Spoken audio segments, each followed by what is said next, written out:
원북 작가 이하림입니다. 티아고 포르테는 대학교 3학년 때 갑자기 목구멍이 아프기 시작합니다. 병원에서는 아무 원인을 찾지 못했고 목의 통증은 점점 심해져 음식물을 삼키거나 웃기도 힘들었다고 합니다. 통증은 몇 년 동안 지속되었고 자유롭게 말할 수 없다 보니 그는 친구와 대화를 나누고 여행을 떠나는 등 많은 것들을 평생 할 수 없을 거라는 절망감에 사로잡힙니다.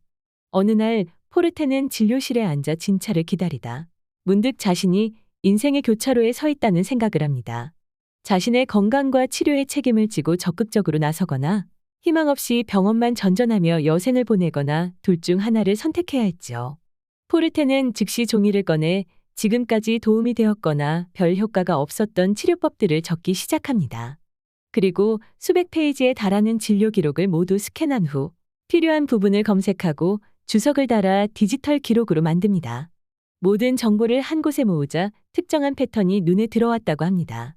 그는 자신의 전반적인 신체 기능 상태에 문제가 있음을 발견했고 호흡, 영양, 발성 습관, 어린 시절 일들이 어떻게 신경계로 발현할 수 있는지 조사하기 시작합니다.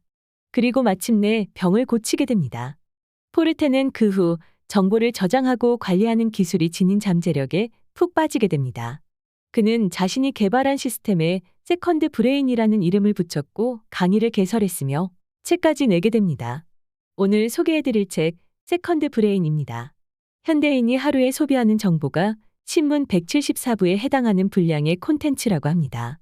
정말 어마어마한 양이지요?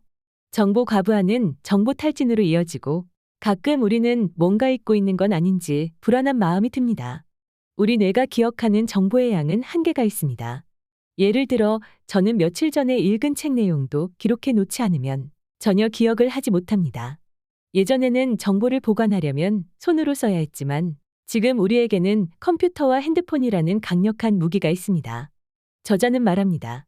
메모와 기록이 디지털화되면 어떤 기기에서든 검색하거나 정리할 수 있고 동기화되며 클라우드에 백업해 안전하게 보관할 수 있다.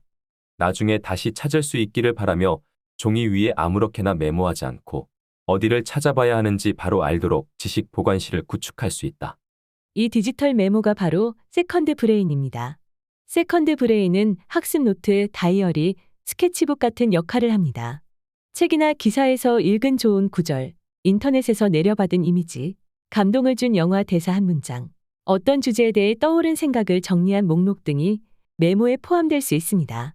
어떤 콘텐츠이건 자신의 취향에 따라 고르고 자신의 언어로 해석한 후 블록처럼 차곡차곡 모아두면 됩니다.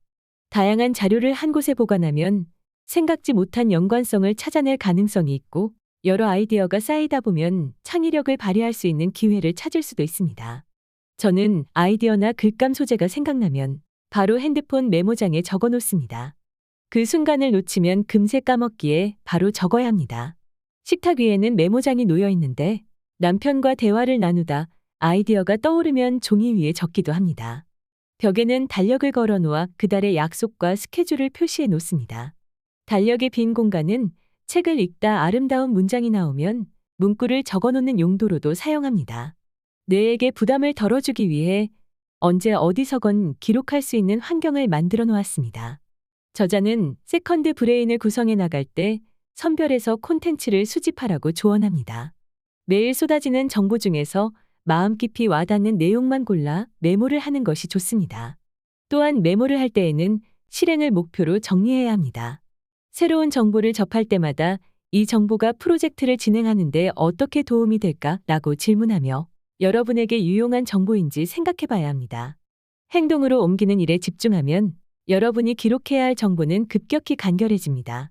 메모를 할 때 모든 내용을 다 적기보다 핵심만 정리해 놓으면 나중에 자료를 찾을 때 큰 도움이 됩니다. 메모 기록자로서 우리가 해야 할 가장 중요한 일은 그 기록이 미래로 가는 여정에서 끝까지 살아남도록 보존하는 것입니다. 저자는 말합니다. 어느 순간 우리의 관심을 사로잡는 중요한 아이디어가 생각난다.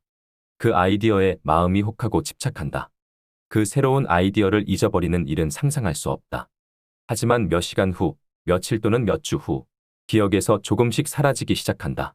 머지않아 그 흥미롭고 새로운 아이디어에 대한 기억은 우리가 한때 알았고 호기심을 불러일으켰던 것의 희미한 그림자에 불과하게 된다. 저는 이 문장을 읽다 마음을 들킨 것 같아 부끄러워졌습니다. 제 메모장에도 희미한 그림자로 사라져버린 아이디어가 많습니다. 귀찮고 바쁘다는 이유로 정보를 모으고 정리하다 어느 순간 포기해버렸기 때문입니다.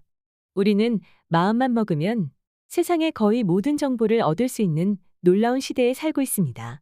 정보 자체는 누구나 손쉽게 얻을 수 있기에 그 정보를 조합하고 재배치하고 자신의 생각을 더해 새롭게 변형하는 능력이 점점 더 중요해질 것입니다.